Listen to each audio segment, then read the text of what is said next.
79 ಹಾಗೂ 80ನೇ ಕವನ.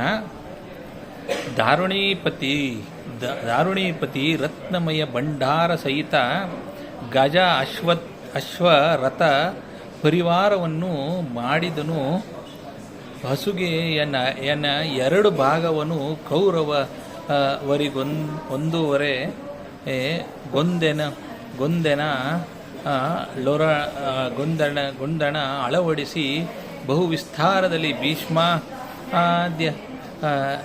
ಅಲ್ಲಿ ಮನ್ನಿಸಿದ. ಅಂದರೆ ಧೃತರಾಷ್ಟ್ರನು ರತ್ನಮಯವಾದ ತನ್ನ ಭಂಡಾರವನ್ನು ಆನೆ, ಕುದುರೆ, ರಥಗಳೆಂಬ ಸೈನ್ಯ ಭಾಗಗಳನ್ನು ಕೌರವರಿಗೆ ಪಾಂಡವರಿಗೆ ಸಮಸಮವಾಗಿ ಹಂಚಿಕೊಟ್ಟನು.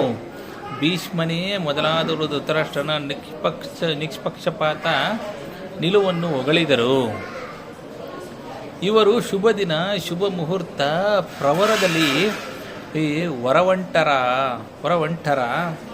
ಜನ ನಿವಹ ಮರುಗಿತ ಅರಣ್ಯವೇ ಗತಿ ಅರಸ ನಿಮಗೆಂದು ಅವರ ಕಳುಹುತ ಬಂದರ ಕೌರವರು ನಿಂದರು. ಭೀಷ್ಮ ಕುಲ ಶೋದ್ಭವರು ಸುಧರಿಗೆ ಬುದ್ಧಿ ಹೇಳಿದು ಮರಳಿದರು ಪುರಕ್ಕೆ.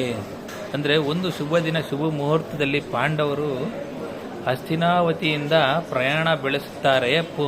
ಪುನಃ ರಾಜ ನೀನು ಹೋದ ಮೇಲೆ ನಮಗೆ ಅರಣ್ಯವೇ ಗತಿ ಎಂದು ಮರಗಿದರು. ಪಾಂಡವರನ್ನು ಕಳಿಸುತ್ತಾ ಬಂದ ಕೌರವರು ಒಂದೆಡೆ ನಿಂತರು. ಭೀಷ್ಮ ದ್ರೋಣರು ಪಾಂಡವರಿಗೆ ಬುದ್ಧಿ ಹೇಳಿ ಮರಳಿ ಹಸ್ತಿನಾಪುರಕ್ಕೆ ಬಂದರು. ಧನ್ಯವಾದಗಳು.